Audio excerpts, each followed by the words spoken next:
Ladies and gentlemen, I would like to introduce to you our guest speaker for this evening. He comes from a long line of USC Trojans. His grandfather, his dad, his older brother were all USC student athletes. Hey. His football path began at Peninsula High School, and after a few detours and a wrong turn here and there, he eventually arrived at USC, where he became team captain, and he was also the Trojans' leading touchdown scorer as well. He is now one of LA's most popular and recognizable broadcasters. Please welcome Petros Papadakis from Fox Sports Television and AM 570 Radio. Thank you, Petros. Hi, everybody. I'm Petros. I have to set things up here. I'm not the most confident public speaker. No, I can do it on the radio when no one's around, but we should probably have my dad come speak. But anyway, thank you for having me. I also have done voiceover work. I did a 2-day session for The Family Guy that never aired. You have no idea how humiliating it is to turn on your episode and wait for your voice, only to hear somebody else's. Anyway, thank you to Damian Arian and the National Football Foundation. You guys work hard year-round to make this happen. And tonight is kind of like your bowl game, right? It's the culmination of a year's worth of work and fundraising to make this night, which is no small thing, possible. And I'm really honored to be here. I really am. Before I get rolling and get all mad professor-ish on you guys, I should have got a haircut. We have some Palos Verdes High guys here. Palos Verdes High. Could you guys stand up, please? How many do we got, like 3 or 4? Could the PV guys? Come on, don't make a big deal out of it. Yeah, just stand up there. Now, for those of you guys that aren't familiar with our situation in that area of Southern California, I played at Peninsula High, and our team forfeited the last several games this season because we didn't have enough healthy players. And I know you PV guys are a little upset that you couldn't kick our ass again this year. So, if you guys want to run up on me later and take out some aggression, I'll be ready. Come and tackle me, seriously. And all kidding aside, it is very sad what happened at Peninsula, but we are committed to fielding a team in the fall, and we have 56 guys already going out for varsity, so that's good.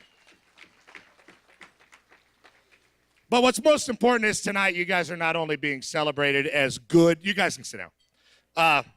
Unless you live closer to Peninsula High than you do PV High, then you have to stand up for the rest of the time. You guys are being celebrated for being good football players, and that's great. But more importantly, you're all being celebrated as great students. And I was a good football player. Somebody said that I don't get enough credit for how good of a football player I was. Was that you? Or no, that was you? No, that was you. I love you. Nobody remembers me as a football player. Now I'm just a fat, sweaty Muppet on television. But a few moments ago, Buddy mentioned that I played at SC, and I was the captain of the Trojans, and I had teammates named Carson Palmer and Troy Polamalu. But I want to set the record straight. I was never even close to a situation like you guys are, and I'm serious. I was a horrible, horrible student. 20 years later, I still have nightmares about showing up in school every morning without my homework. I had nothing academically in common with any one of you guys, unless any of you guys took a cooking class. I took it twice. I needed support my final year at Peninsula High School to even graduate on time and accept a scholarship to Cal. And yes, I started at Cal before transferring to USC. Let's go Bears. Fight on. Now, I had a good enough SAT to get into Cal, but my GPA was hovering below C until my last semester of high school. I was a late qualifier. So in 1995, if anybody predicted that I would ever get invited to a scholarship banquet like this, the police would have intervened and there would have been a major investigation. And it was all my fault. I was never wired for academics, and it caused problems for me and my family. My poor father couldn't understand why it was that way. My dad is here tonight. My sister, both my other brothers, straight A students.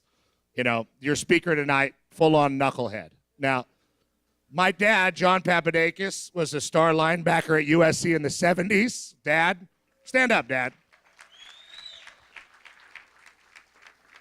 Now, I brought him here tonight for one reason. He is proof that a smart man can have dumbass kids. Now, as a player, no, here's the real sad part. My brother Dimitri was sitting at this table. My brother Tasso was sitting at this table. I was not invited. As a player, my dad won an award at USC for having the highest GPA on the football team. He was sacking Hall of Fame quarterbacks like Joe Theismann and Jim Plunkett and Dan Fouts. But he was also a great student. I barely graduated from high school. It took me 7 years after that to get my college degree. My younger sister, who I am 5 years older than, got her USC diploma before I did. So right about now, all of you players should be asking yourself, what can I learn from this messy idiot behind the podium? Well, I can tell you not too much about being a great high school student, but I can share my own story and my own path. And it is a classic example of somebody who's been able to get more out of the sport of football than I ever put into it. And all of you guys here tonight are in a position to use football the same way that I did. Without football, I wouldn't have gone to college. I may have dropped out of high school. I wouldn't be doing national college football games on Fox TV. I wouldn't have played at USC. I wouldn't have a daily radio show. I wouldn't have this suit. And because of football, I eventually got to USC. And people in the USC program introduced me to other people who were working in sports broadcasting. Now, as a player, I put a lot into football. Injuries and blood and tears, sweat. And that's a year-round thing in college football. But I got out of a few years of football. I got a lifetime of a broadcasting career. And I'm still considered, though I look considerably older than some of the octogenarians in the crowd, I'm still considered a young broadcaster, believe it or not. Earlier, Buddy mentioned a few wrong turns in my playing career. Curious twists. Like I said before, even though my whole family went to USC, I originally signed at Cal. And I barely lasted 2 months. I got homesick. I left the football team during camp. I hitchhiked back to L.A. down the I-5. Nobody hitchhikes anymore. You guys might call Uber. My dad wanted to kill me, right, Dad? Put a hit out on me. And after begging John Robinson to let me on the team at USC, I still took a year and a half just to square away my eligibility. In fact, I took classes at UCLA to iron out my transcript before USC would let me in, believe it or not. Now, by the time I got to USC and started to get into the program, I realized, what it was going to take to play college football. My senior year was supposed to be 1999, but I shattered my foot like a bag of cornflakes in practice in fall camp. I had 9 surgeries, a staph infection. I almost lost my right foot, and I came back and played in the year 2000 on one skinny leg and one big leg. And I was elected team captain, and I led the Trojans in touchdowns again like I did in 98. My last game in college, we lost to Notre Dame. At the Coliseum, I limped up the tunnel with my dad. A couple months later, my bad foot could not pass an NFL physical. And a month later, some idiot in the USC athletics department sent me on an interview at Fox Sports just to be an intern, or something. But instead, Fox hired me as a broadcaster. USC was very upset. In my first interview to be an intern, somebody at Fox hired me and put me on TV. Now, who opened that door for me? Football did.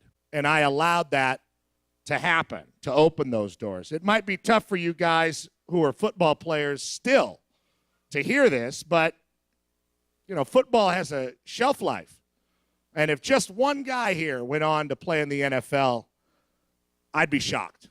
You know, not to say that somebody might not or 5 of you might not, but I'd be shocked because that's just the way it is. But there's a great bright side, is that you're all going to college. And that's the most important thing. I understand that football is already over for some of you guys here tonight. And you guys can now all get a head start on figuring out your future. But don't be in a hurry. You know, enjoy college. Now, here's what you guys who will be playing football in college have to look forward to. And if I get it wrong here, Coach, if the rules have changed, let me know. But all the frat boys are going to get done with class at noon, just like the football team. That's all you have in common with the frat boys. While the frat boys are having a keg party at 1 p.m., at 1 p.m. the players are getting taped before going to position meetings, which happen before practice. And if you're lucky, unless you have interviews or something, you'll be probably entering the training table around 8 p.m. to eat dinner. Now, I want to remind you guys some of the basic lessons you've already learned from playing football.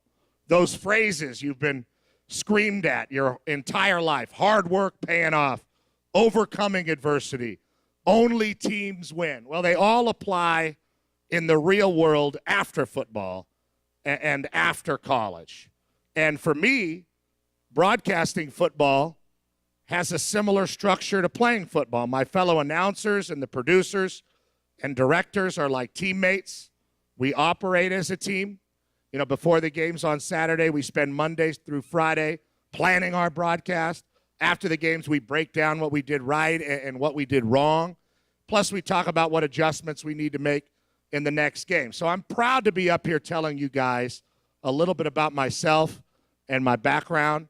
And I'm proud because you guys are already using football to get into college. But the one message I always have to young people that are going on and playing at the next level is just make sure that you get more out of football than you put into it.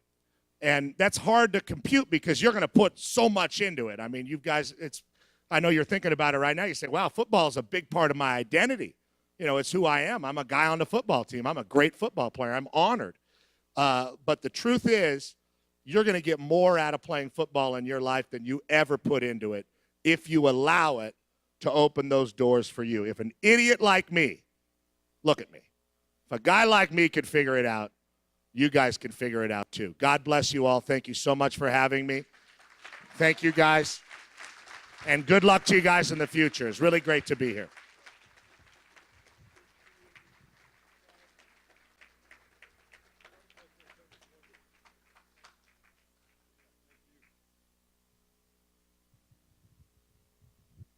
Thank you, Petros. One thing Petros failed to mention, though, his teammates voted him most inspirational player after he had gone through all those injuries and rehab. So let's give him a round of applause for that.